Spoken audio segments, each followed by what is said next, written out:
പ്രേമലല്ലേടാ, അമേരിക്കയുടെ വിചാരം ഞങ്ങളെ തോൽപ്പിക്കാനോ ഞങ്ങളെ തകർക്കാനോ ആർക്കും കഴിയില്ല എന്നുള്ളതാണ്.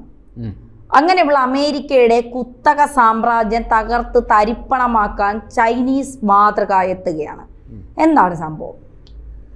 ഈ അമേരിക്കൻ ഉൽപ്പന്നങ്ങൾ അല്ലെങ്കിൽ മെയ്ഡ് ഇൻ അമേരിക്ക എന്നൊക്കെ പറയുമ്പോൾ നമുക്ക് ചിലരുടെയൊക്കെ അടിവയറ്റിൽ നിന്നൊരു പുളകം അങ്ങോട്ട് ഉണ്ടാകാറുണ്ട്.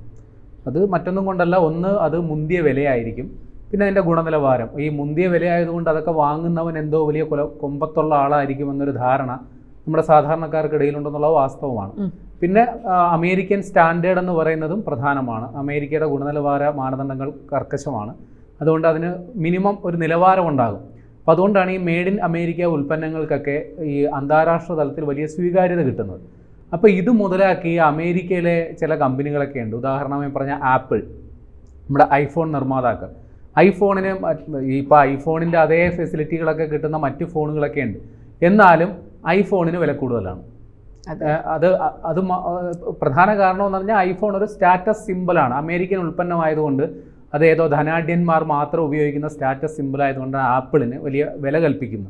എന്നാൽ അതിൻ്റെ അതേ സൗകര്യങ്ങൾ, അതിൻ്റെ അതേ ക്വാളിറ്റി, അതിലെടുക്കുന്ന അതിനെ ചിലപ്പോൾ ആപ്പിളിനേക്കാളും നല്ല പടങ്ങൾ എടുക്കാൻ, വീഡിയോ എടുക്കാൻ പറ്റുന്ന മറ്റ് ഫോണുകൾ, ചൈനീസ് നിർമ്മിത ഫോണുകളൊക്കെ ഉണ്ട്. പക്ഷെ നമ്മൾ സൗകര്യപൂർവ്വം ആപ്പിൾ ഒരു പ്രസ്റ്റീജ് സിമ്പിൾ ആയതുകൊണ്ട് മുന്തിയ വില കൊടുത്തത് വാങ്ങുന്നു. മറ്റൊരു കമ്പനി ടെസ്ലയാണ്. നമ്മുടെ ആഗോള സാമ്പത്തിക രാജാവ് എലോൺ മസ്കിൻ്റെ സ്ഥാപനമാണ്.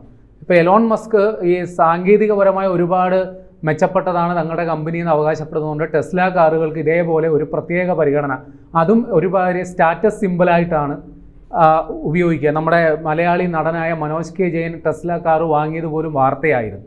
അപ്പോൾ ഇത്തരത്തിൽ പിന്നെ മറ്റൊന്നാണ് നമ്മുടെ ഗൂഗിൾ ലെൻസ്, ഇതേപോലുള്ള ഉൽപ്പന്നങ്ങൾ. അങ്ങനെ ഗൂഗിളിനും ഇതേപോലെ ഒരു സ്വീകാര്യത കിട്ടുന്നു. നമ്മളടക്കം നമ്മുടെ ഫോണിൽ ഉപയോഗിക്കുന്ന സെർച്ച് എഞ്ചിനും ഗൂഗിളായിരിക്കും. അതും അമേരിക്കൻ കമ്പനിയാണ്. പക്ഷേ ഇതിനെയൊക്കെ വെല്ലാൻ നമുക്ക് ഈ അമേരിക്കയുടെ ഈ ഒരു ആധിപത്യത്തെ വെല്ലാൻ എന്തുണ്ട് മാർഗം? ഇപ്പോൾ ഇന്ത്യ അമേരിക്ക സംഘർഷം നടക്കുകയാണല്ലോ വ്യാപാര രംഗത്ത്. അപ്പോൾ അമേരിക്കൻ ആധിപത്യത്തെ എങ്ങനെ നമുക്ക് തോൽപ്പിക്കാൻ പറ്റും? ഈ ഒരു ചിന്ത എല്ലാവരിലും ഉണ്ട്. അപ്പോൾ ഇതിന് ഒരു ചൈനയിൽ ഒരു മാതൃകയുണ്ട്. ആ മാതൃകയുടെ പേരാണ് ഷവോമി. ഷവോമി എന്നാണ് മലയാളത്തിൽ വായിക്കുക. എഴുതുമ്പോൾ XI എന്നൊക്കെയാണ്, XIOMI, സിയോമി എന്നൊക്കെ ചിലർ വായിക്കാറുണ്ട്. ഷവോമി എന്നാണത് മലയാളത്തിൽ പ്രൊണൗൺസ് ചെയ്യേണ്ടത്. ഈ ഷവോമി എന്ന് പറയുന്ന കമ്പനി 2010 മാത്രം തുടങ്ങിയ ഒരു ഈ ടെക് അധിഷ്ഠിത ഒരു കമ്പനിയാണ്.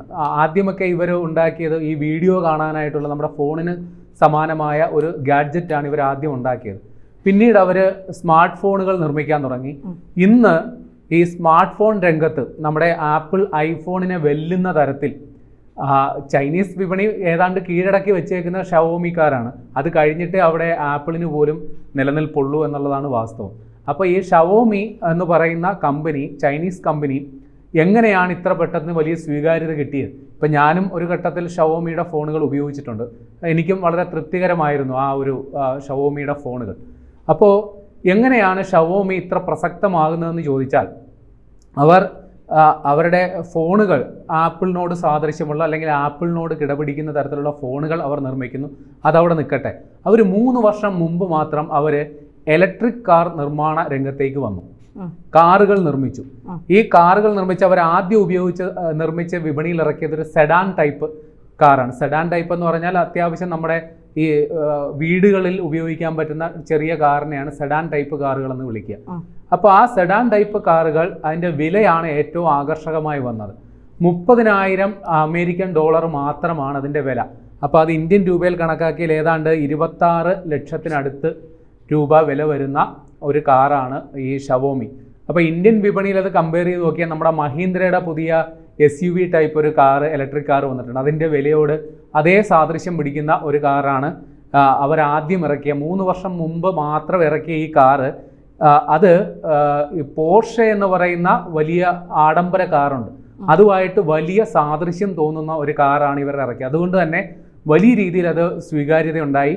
അതിനുശേഷം അവർ വീണ്ടും ഒരു SUV എന്ന് പറയുന്ന റേഞ്ചിൽപ്പെട്ട കുറച്ചുകൂടി ഹെവി ലുക്ക് ഫീൽ ചെയ്യുന്ന ഒരു കാർ ഇറക്കിയത്. 3 മാസം മുമ്പാണ് ആ കാറ്, കഴിഞ്ഞ ജൂണിലാണ് ആ കാറ് പുറത്തിറക്കിയത്. അപ്പോൾ ഇവരുടെ ആദ്യത്തെ കാറ് വലിയ ഹിറ്റായതുകൊണ്ട് ഈ കാറ്, രണ്ടാമതിറക്കിയ കാറ് ജൂണിൽ അത് അനൗൺസ് ചെയ്ത സമയത്ത് തന്നെ റെക്കോർഡ് ബുക്കിംഗ് ആണ് അതിന് വന്നത്. അപ്പോൾ ഈ തരത്തിൽ വലിയ രീതിയിൽ ഒരു കുതിച്ചുചാട്ടം അവർ ഈ മേഖലയിൽ വരുത്തുകയാണ്. നിലവിൽ അവർക്ക് ഈ BYD എന്ന് പറയുന്ന ഒരു ചൈനീസ് കമ്പനിയുണ്ട്. അത് ബിൽഡ് യുവർ ഡ്രീംസ് എന്നാണ് ആ കമ്പനിയുടെ ഫുൾ ഫോം. അതും ഒരു ഇലക്ട്രിക് കാർ നിർമ്മാതാക്കളാണ്. ടെസ്ല എന്ന് പറയുന്നത് അവരും അമേരിക്കൻ കമ്പനിയാണ്. അവരും ഒരു ഇലക്ട്രിക് കാർ നിർമ്മാതാക്കളാണ്. ആഗോള വിപണിയിൽ താരതമ്യം ചെയ്യുമ്പോൾ ഈ BYDയോടോ ടെസ്ലയോടോ കമ്പയർ ചെയ്യുമ്പോൾ ഈ ഷവോമി എന്ന് പറയുന്ന ഒരു തുടക്കക്കാരാണ്. പക്ഷേ അടുത്ത 15 അല്ലെങ്കിൽ 20 വർഷത്തിനകം ഈ ഷവോമി ലോകത്തെ ഏറ്റവും മുന്തിയ കാർ നിർമ്മാതാക്കളുടെ 5 പേരെടുത്താൽ അത് 1 ഇവരാകും എന്നുള്ള കാര്യത്തിൽ സംശയമില്ല. ഇവർ സ്വീകരിക്കുന്ന തന്ത്രപരമായ ഒരു നിലപാടുണ്ട്. ഈ ഷവോമി ഞാൻ പറഞ്ഞല്ലോ, ഒരു 2010 മാത്രം ഒരു ഫോൺ അല്ലെങ്കിൽ ആ ഒരു ഗാഡ്ജറ്റുകളുടെ നിർമ്മാണവുമായി ബന്ധപ്പെട്ട് രംഗത്ത് വന്നൊരു കമ്പനിയാണ്. പക്ഷെ ഇവരുടെ സാങ്കേതിക വിദ്യ പൂർണ്ണമായും ഇവരുടേതല്ല എന്നുള്ളതാണ് പ്രത്യേകത.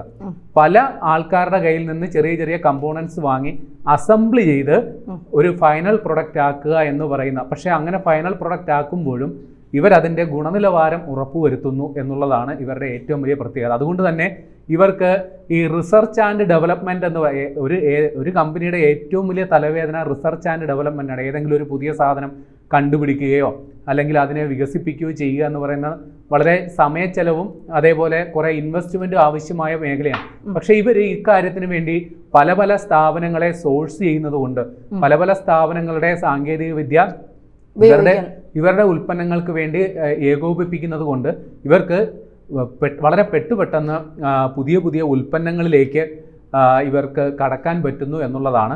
ഈ ഷവോമി കാറുകൾ ഇത്ര ജനപ്രിയമാകാൻ, അല്ലെങ്കിൽ ഈ ടെസ്ലയോടും നിലവിലെ അമേരിക്കൻ നിർമ്മാതാക്കളായ ടെസ്ലയോടും അതേപോലെ തന്നെ ആപ്പിളും അവരും ഇപ്പോൾ കാർ നിർമ്മിക്കുന്നുണ്ട്. അവരെയൊക്കെ വെല്ലാനായിട്ട് ഈ ഷവോമിയുടെ കാറുകളെ പ്രാപ്തമാക്കിയ ഒരു ഘടകമുണ്ട്. ഈ ടെസ്ലയും ആപ്പിളും പിന്നെ ഗൂഗിളും അവരും കാർ നിർമ്മിക്കുന്നുണ്ട്. ഇവരൊക്കെ ഈ ഡ്രൈവർ ആവശ്യമില്ലാത്ത കാറുകളാണ് അവരുടെ അവകാശവാദം. അതായത് ഈ നാവിഗേഷൻ സിസ്റ്റം ഉപയോഗിച്ച് നമ്മൾ കാറിൻ്റെ അകത്ത് കയറി ഇരുന്നാൽ മാത്രം മതി, നമ്മളെ കൊണ്ട് ഇറക്കും. അങ്ങനെയുള്ള കാറുകൾ. അത് മാത്രമല്ല ഈ ഒരു ഫെസിലിറ്റീസ് ഒക്കെ കൊടുക്കുന്നതുകൊണ്ട് ഭീമമായ വിലയാണ് ഈ ടെസ്ലയും അല്ലെങ്കിൽ ആപ്പിളും ഒക്കെ ഇറക്കുന്ന കാറുകൾക്ക് ചുമത്തിയേക്കുന്നത്. പക്ഷേ ഒരു കാറ് ഉപയോഗിക്കുന്നയാളുടെ ഒരു അകത്തെ ഒരു ഫീലിംഗ് എന്ന് പറഞ്ഞു കഴിഞ്ഞാൽ കാറ് സ്വയം ഓടിക്കണം എന്നുള്ളതാണ്. ഇപ്പോൾ ഒരു ഓട്ടോമാറ്റിക് കാറോ ഗിയർ ഉള്ള കാറോ വാങ്ങണമെന്ന് വെച്ചാൽ, ഇപ്പം ഞാൻ വാങ്ങിയിരിക്കുന്ന ഒരു ഗിയറുള്ള കാറാണ്. അതിൻ്റെ കാരണം കാറ് നമുക്ക് ഓടിക്കുന്ന ഒരു ഫീൽ കിട്ടണമെങ്കിൽ ഗിയറുള്ള കാറ് വേണം, അങ്ങനെ വിശ്വസിക്കുന്ന ഒരാളാണ് ഞാൻ. അപ്പോൾ ഓട്ടോമാറ്റിക് കാറുകൾക്ക് പോലും അങ്ങനെ ഒരു മതിപ്പില്ലായ്മയുണ്ട്. ഒരു റിസ്ക് എടുക്കാൻ ഡ്രൈവ് ചെയ്യുന്ന ആ ഒരു ഫീൽ ഇടാത്തവർ മാത്രമാണ് ഓട്ടോമാറ്റിക് കാറുകൾ വാങ്ങും. അപ്പോൾ പിന്നെ ഡ്രൈവറെ പോലും വേണ്ടാത്ത കാറുകൾ എന്ന് പറയുന്നത് ഈ കാർ ഓടിക്കുക എന്നുള്ള സങ്കല്പത്തിൽ നിന്ന് മാറി കാറ് നമ്മളെയും കൊണ്ട് പോകുന്ന ആ ഒരു ഫീല് കിട്ടാൻ ആരും അങ്ങനെ താല്പര്യപ്പെടുന്നില്ല. ഒരുമാതിരി ട്രെയിനിൻ്റെ അകത്ത് യാത്ര ചെയ്യുന്ന പോലെ ഇരിക്കും അത്തരം കാറുകൾ യാത്ര ചെയ്യും.